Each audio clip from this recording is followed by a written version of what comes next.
पराये स्थानों में, खाली स्थानों में। और जो विश्वासी खाली है वो संडे को आता है, बाकी दिन क्या करता है? छौंका लगाता है, बाकी दिन मौजे मूज फकीरों की है। बाकी दिन तो उसे कोई लेना देना, कोई प्रार्थना दुआ से कोई मतलब नहीं है, कुछ नहीं हो। संडे को आ गया तो वो भी एहसान है। पास्टर जी हमने जो तुम पे एहसान किया है ये तो समझ लीजिए कि तुम्हारे स्वर्ग जाने के लिए एकदम बिल्कुल सही है। मगर खाली स्थान, चोरी की आत्मा आ गई है। अब तुम्हारा जो कुछ भी तुम्हारे जीवन में घट रहा है, जो कुछ भी कम हो रहा है, इसका मतलब समझ लो कौन सी आत्मा आ गई है? कौन सी आत्मा आ गई? चोरी की आत्मा। आप अपने जीवन में नहीं बढ़ पा रहे हो, चोरी की आत्मा आ गई है। आप अपने, कई लोग बोलते हैं भैया व्यापार में उतार चढ़ाव लगा रहता है, नहीं कहते नहीं, जीवन में उतार चढ़ाव लगा रहता है। अरे अब तक तो तुम उतर ही रहे थे, अब तुम्हारा चढ़ने का समय आया है। नहीं, ये संसार का सिद्धांत है उतार चढ़ाव। हमारा उतार है ही नहीं, हमारा तो बस चढ़ाव चढ़ाव चढ़ाव और चढ़ाव, और चढ़ते जा रहे हैं। और लोग जो सबसे ऊंचा होता है उसको लोग क्या करते हैं? अरे यार वो देखो वो दिख रहा है, ऊंचाई वाला दिखता है ना, नीचाई वाला दिखता है क्या? नीचे वाला, नीचे वाला नहीं दिखता है। तुम्हारा नीचे जाने का समय खत्म हो चुका है, खत्म हो चुका है, खत्म हो चुका है। तुम्हारा जाने का कहाँ समय है? ऊपर। मगर अभी क्या है? चोरी का आत्मा आ गया है। और वो क्या कहता है? वो यही बताता है ठीक है, मुकद्दर है, मुकद्दर नहीं है। मसीह के जीवन में तो सिर्फ सिर्फ सिर्फ परमेश्वर की प्रतिज्ञा है। और अपने आप को खाली न रखें, अन्य भाषा में क्या करें?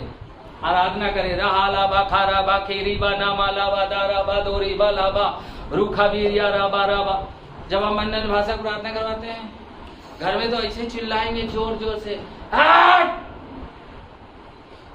तो मरा हुआ भी कुत्ता, एकदम जो विकलांग कुत्ता उठ के भाग जाए हैं। और जब प्रार्थना के समय होगा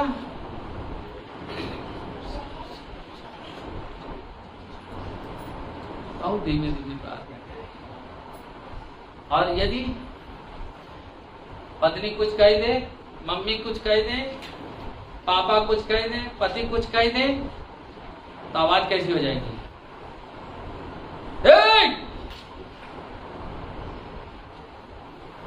नहीं, अब ऐसे जब प्रार्थना का समय आता है,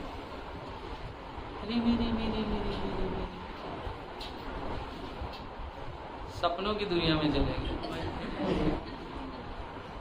फिर के बाद मम्मी ने कहा, हे अरे कर तो रहे, तुम्हें सुनाई नहीं पड़ता, मशीन ले लो कान वाली है? खाली स्थानों में खाली है। जो खाली है वो अपने जीवन में सफल नहीं हो सकता। सफलता पानी है तो आपको अपने आप को परमेश्वर की सामर्थ्य से भरे रहना होगा और प्रतिदिन आपको परमेश्वर के साथ संगति करनी होगी, प्रार्थना करनी होगी, आराधना करनी होगी। वो 1 घंटे की नहीं होगी, वो 2 घंटे की नहीं होगी। क्योंकि यदि आप अपने जीवन में नीचे की ओर जा रहे, आप अपने जीवन में असफलताओं को पा रहे, इसका मतलब है चोर आ चुका है। और वो पौलुस कह रहा है प्रेरितों की पुस्तक में, उन्होंने भी प्रतीति नहीं की। आज मैं जब प्रचार कर रहा हूँ वो लोग बोले अरे क्या बता रहे, चोरी की आत्मा, चोरी की आत्मा। ये तो वचन मालूम है, चोरी का आत्मा का काम क्या है?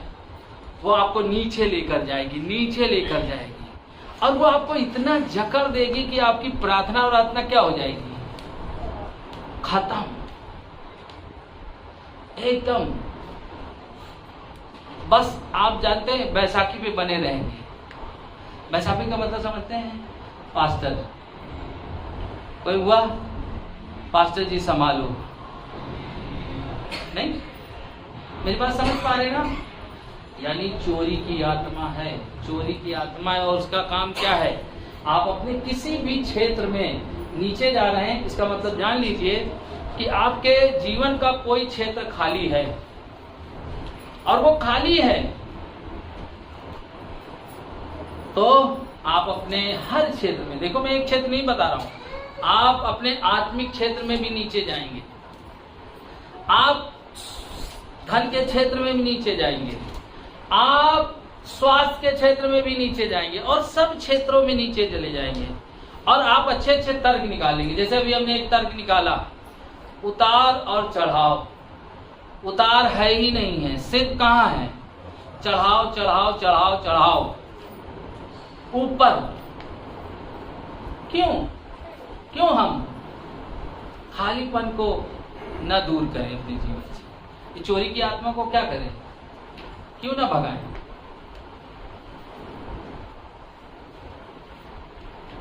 चोरी का आदमी को भगाना है कि नहीं भगाना है? तो समय परमेश्वर को देना होगा ना, नहीं तो आपकी मर्जी है। आप अपना जितनी हालत खस्ता करवा सकते हो, जितना अपने शरीर में दर्द करवाओ, अपना पैसा खत्म करवाना चाहो उतना खत्म करवा दो, उससे किसी बगल वाले को कोई दिक्कत नहीं होगी क्या? आप जितना भी अपने जीवन में आशीषों को गंवाना चाहते हो उतना ही खालीपन रखो, क्योंकि वहां कहां वास करते हैं? हबक्कुक की पुस्तक में 1:6 में वो कहां वास करते हैं? खाली स्थानों में वास करते हैं,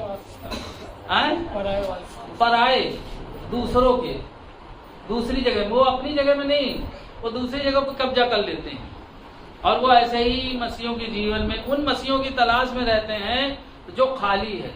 वो दुष्ट आत्मा जो निकलती है वो भी मत्ती की पुस्तक में वो किसके अंदर जाती है?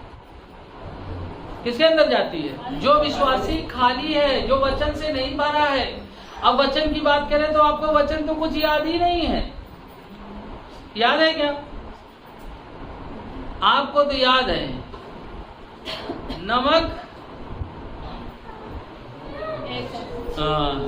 देसी भाषा में बता दिया ना। आपको क्या याद है? बोलो भैया, इधर देखो कि बोला था किसी ने, बोलो ना। नून, तेल, लकड़ी। जो व्यक्ति खाली है वो पाप बड़ी आसानी से कर सकता है, क्योंकि शैतान को मौका मिलेगा। देखिए, शैतान का एक ही काम है कि वो आपके जीवन में आपको बर्बाद करे। ये इसी काम के लिए वो लगा ही हुआ है, और वो एक बार नहीं अनेक बार, जब तक उसकी इच्छा नहीं पूरी होती है, जब तक हम इस दुनिया से नहीं चले जाते। बस इतना समझ लो। तो आप क्या करोगे? भरोगे। मान लो आपके पास गेहूं हो, तो गेहूं को बोरी में कैसे भरोगे? फटी बोरी में भरोगे? फटी बोरी में भरोगे क्या? नहीं भरोगे आप जानते हैं, उससे अच्छी बोरी में भरोगे। और ऐसे ही प्रार्थना हमारी, देखो प्रार्थना को आप सोचते हैं अरे हटा यार ऐसे ही करो, बस ठीक है, फॉर्मेलिटी करते रहो, तो आप अपनी जो कुछ भी कम आशीष पा रहे हो फटी बोरी में डाल रहे हो और वो निकल जाएगी। आपको परमेश्वर के लिए हरदम भरे रहना है। यदि आप इस आत्मा से बचना चाहते हैं, चोरी की आत्मा से, और ये एक काम नहीं करती है, ये सबसे पहले आपका किस क्षेत्र में काम करती है? धन के क्षेत्र में। और आपको क्या करती है? धीरे धीरे कमजोर करती रहती है, और नहीं कमजोर कर पाती है तो आपको बढ़ने ही नहीं देती है, और नहीं तो वो मतलब किसी न किसी तरीके से आपका क्या करें। और कई लोग इसका प्रतीत नहीं, कई लोग क्या करते हैं अपने जीवन में, अपने आत्मिक जीवन में वही जीरो है। बोले हम क्या करें, हम कोई पास्टर हैं क्या? अरे यार, पास्टर की बात नहीं हो रही है यहाँ, तो शैतान से लड़ने की जरूरत है। वो नाश करने वाला तुम्हारे घर में ना आ जाए। वो कह रहा है ना, चोर चोरी करने, घात करने और नाश करने आया। तो चोर आएगा तो वो आपका पहले काम क्या करेगा? आपके घर की शांति चुरा ले जाएगा, आपके जीवन का आनंद चुरा ले जाएगा, आपके जीवन की खुशी चुरा ले जाएगा। कब नहीं आ पाएगा, कब नहीं घुस पाएगा? कि आप सोमवार को जैसे आपके दरवाजे पे आया और जैसे आया चोर, बोले हाँ यार ये पास्टर का घर है, चलो अंदर। तो देखा पास्टर घर में लड़ाई हो रही है, तेरी की बोले अच्छा मौका मिला अंदर बैठो यार, है समझ रहे हैं? अंदर बैठो। अब वो देख रहा कमजोर वाला कौन है, उसको पकड़ो, उसका बजा दो बैंड। और जैसे देखा अच्छा आए, और देखा 6 बजे ही प्रार्थना हो रही, 5 बजे ही हो रही है। अरे अच्छा 8-8 बजे तक प्रार्थना हो रही थी, दिन में हो रही है, आज ही हो रहा, वो भी हो रहा है, ये अब भैया यहाँ हमारा कुछ नहीं चलेगा, चलो यार चलो, सब विश्वासी क्या कहते। सरदार ने कहा यार अब मजा है, चलो घुसो इसके यहाँ, चोरी करो, इसका स्वास्थ्य करो, आप इसके घर में आज लड़ाई करवाएंगे। गया देखिए अच्छा, बोला कोई प्रार्थना नहीं कर रहा, सब बोले अच्छा तू फलाने जा, उधर उधर जा, उधर जा, उसके घर जा, फलाने घर में जा। अभी कोई बात नहीं, वही सही ले बांस चल रहा है समझ रहे ना? देख सही कह रहे कि नहीं? जब प्रार्थना होगी नहीं आएगा, नहीं जब यीशु ने कहा जब एक जाती है तो क्या होता है, 7 आती है। देखिए क्या करती है, जब दुष्ट आत्मा आई और देखा जिस आदमी के अंदर दुष्ट आत्मा निकाली गई वो खाली है, अब ठीक हो गया, बोले अब तो ठीक हो गया यार, चलो चलो पाव भाजी खाते हैं, मैगी खाते हैं, थोड़ा सा बैराज पे घूम के आते हैं, कुछ अच्छा खाना बनवाते हैं। हो चोरी की आत्माएं देखी, अच्छा कहाँ हो भैया? बोले अच्छा मोमोज खा रहे हो, खाओ खाओ खाओ खाओ चलो अभी बताते हैं। जैसे घर में पहुंचे, अम्मा पता नहीं कहा हो गया, पेट बहुत दर्द कर रहा है। आप कह रहे मोमोज की गलती है, नहीं मोमोज से कुछ नहीं हुआ। बाइबल लिखा है तू यदि अनजाने में विषनाशक वस्तु भी पी जाए तो तुझे कोई हानि ना होगी। बाइबल लिखा है कि धर्मी जन की प्रार्थना से हर चीज क्या हो जाती है, शुद्ध हो जाती है। तो फिर तुम्हें कैसे नुकसान कर गया? क्यों? क्योंकि तुम खाली हो। तो बोले अच्छा ठीक, खाली कौन खाली है? शैतान इस बात में तला, और जब वो आता है ना तो अकेले नहीं आता है, कहता है खाली है खाली है, अरे 7 और भयंकर लाता है। अब बोले अब इसके घर में इतना काम करो, अभी लड़ाई कराते थे, अब सर फड़ौल करवाओ, अब इसको एकदम बिल्कुल कंगला कर दो, अब इसकी हालत एकदम खस्ता कर दो, 3 बीमारी दो, 4। बोलो भैया, अच्छा साहब आवाज नहीं निकल रही समझ रहे ना? अभी तो हंसी आ रही है फिर पास्टर जी बोले सुबह उठना। अरे मैं भैया इसलिए नहीं कह रहा हूं मेरा कोई लाभ होने वाला है। वो चोरी की आत्मा जिसे रोज निकलवाते हो वो 7 को लेके आती, कभी 7, कभी 21, कभी 22, 500 हो गई है। 500 जिसके घर में घुस जाए सुअर, बताए उसके घर की क्या हालत होगी। खाली वो कह रहा है वो कहां पे वास करते हैं? पराये स्थानों में। उनको कोई जरूरत नहीं, तुम्हारा मकान है, वो यहाँ 3 तो यहाँ बैठे हैं, 6 तो यहाँ से बैठे हैं, अब ऐसे कहे हालेलुया प्रेज द लॉर्ड, वो बैठा ठीक है तू करता रहे हालेलुया प्रेज द लॉर्ड, मगर बेटा तू खाली है, चाहे जितना हालेलुया हालेलुया कर ले, हालेलुया करो, कुछ भी करो, मगर आपको क्या करना है? सोमवार से और इतवार तक का क्या बनना है? विश्वासी बनना है। और जब भी मौका मिले, जितना ज्यादा मौका मिले, सिर्फ क्या करो? प्रभु के साथ में, नहीं तो ऐसे लगे रहो। एक रील 100 मील दूर, एक रील 100 मील दूर, एक रील देखा, फिर 2 रील देखा, फिर इंस्टाग्राम पे गए, फेसबुक पे गए कि नहीं गए? सही है ना? और फिर अरे भैया टीवी पे आ जाते तो अच्छा था। तुम दूसरों को क्यों देख रहे हो? तुम कुछ ऐसा काम करो जो तुमको लोग देखें यार, है ना? मगर मसीह के बच्चों को देखिए, ये संसार के बच्चे तो फंसे हैं, ये मसीह लोगों को नहीं है। खाली मत रखो, दिन भर आराधना करो, जब समय मिले प्रार्थना करो, वचन को याद करो। नहीं, चोर आएगा, चोर आएगा और वो आपको क्या करेगा? चोर आएगा तो क्या काम करेगा? यीशु मसीह ने क्या, चोर क्या करेगा आपका? एक चीज नहीं चुराएगा, वो सब कुछ चुरा लेगा। और वो कहां वास करता है? खाली पराये स्थानों में क्या करता है? खाली स्थानों में वो वास करता है। और वो पृथ्वी पे क्या करता रहता है? फिर से पढ़िए इसे पूरे नीचे वाली लाइन मेरे को देख। हाँ पढ़ के सुनाइए जल्दी से। पांच स्थानों के अधिकारी होने के लिए पृथ्वी भर में फैल गए हैं। कहाँ फैल गए हैं? पृथ्वी भर में फैल गए हैं। अब आप सोचिए ये किसकी बात कर रहा है? ये इसी दुष्ट आत्मा की बात कर रहा है। वो पृथ्वी भर में फैल गए हैं और किसके जीवन में जा रहे हैं? सिर्फ मसीहों का नुकसान कर रहे हैं, संसार के लोगों का नुकसान नहीं कर रहे हैं। इसीलिए यीशु मसीह ने कहा कि चोर चोरी करने, घात करने, नाश करने आए, मैं किस लिए आया? कि तुम जीवन पाओ।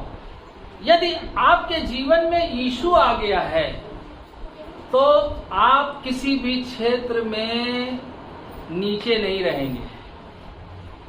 किसी भी, चाहे वो आत्मिकता का क्षेत्र हो, चाहे वह स्वास्थ्य का क्षेत्र हो, चाहे वो पैसे का क्षेत्र हो, चाहे परिवार का क्षेत्र हो, कोई भी क्षेत्र हो। तो कई बोलेंगे भैया हम भी तो हैं, हमारा तो कुछ नहीं पड़ रहा है। हाँ जानते हो जो बौना होता है, बौना जानते हैं ना, जिसे कहते हैं नट्टुल, वो बढ़ता नहीं है, वो नाटा ही रहता है। जिस बौना समझते ना, बौनी बौना, ऐसे ही जो बौना है वो बना तो है, जीवित तो है, मगर वो ग्रोथ नहीं करेगा, वो बढ़ेगा नहीं। क्यों? क्योंकि वो जो है उसके जीवन में क्या आ गई है? ये चोरी की आत्मा आ गई है। वो कौन सा मसीह? वहीं का वहीं बना रहेगा। समझ रहे ना? अब हमें जानना है कि हम जिन जिन क्षेत्रों में हम यदि नीचे की ओर जा रहे हैं तो इसका मतलब वहां पे खालीपन है, उसे भरना है। और उसका एक ही भरने का तरीका है आराधना करते हैं। अभी हम गाना गवा दें तो गाना बहुत लोग नहीं पाएंगे। अभी मगर एक फिल्मी गाना गवा दें तो जिसको गाना भी नहीं आता होगा वो भी सुरसुरा के इसे गाएगा मन ही मन। अभी कोई यहाँ चर्च में तो सब धर्मी हो जाएगा। अभी हम गाना कहते हैं, गाना गाओ जरा मसीह वाला, बोले भैया हमको नहीं आता है, हमको तो किशोर कुमार बनना है। अरे परमेश्वर के लिए क्या करना? ऊटा पूटा टूटा गाना है कि नहीं गाना है? कितने लोग आराधना घर में करते हैं अपने? अरे इधर वालों की बात कर रहे हैं, कर लेते हैं। बाकी लोग, तुम लोग को गाना नहीं आता क्या? गाना है, एक कड़ी गाना है, एक कड़ी तो आती है ना। आज का दिन यहोवा ने बनाया है, हम उसमें आनंदित हो। नहीं आना तो ऐसे करें, आज का दिन यहोवा ने बनाया है, हम उसमें आनंदित हो। आप ऐसे भी आराधना कर सकते हैं। आराधना करने का मतलब नहीं है कि आप लता मंगेशकर बन जाएं और फिर आपका पूरा एकदम बिल्कुल वहाँ पे रिकॉर्डिंग हो, फिर सारे लोग सुने, हाँ भैया वो जब आराधना करती है तो बड़ा मतलब दाऊद की तरह अभिषेक आता। कोई जरूरत नहीं। आप गाइए, प्रभु के लिए गाइए। एक कड़ी गाइए, 2 कड़ी गाइए, और ना आता हो तो कुछ भी गाइए। हम तो अन्य भाषा में भी गाने लगते हैं। राबा खाना मावेरे दालू आरामानु आले राबा है। आत्मिक गाने गाइए। गा सकते कि नहीं गा सकते? भरे रहें। किससे भरे रहें? आत्मा से, ताकि चोरी की आत्मा आपके जीवन में काम ना करने पाए।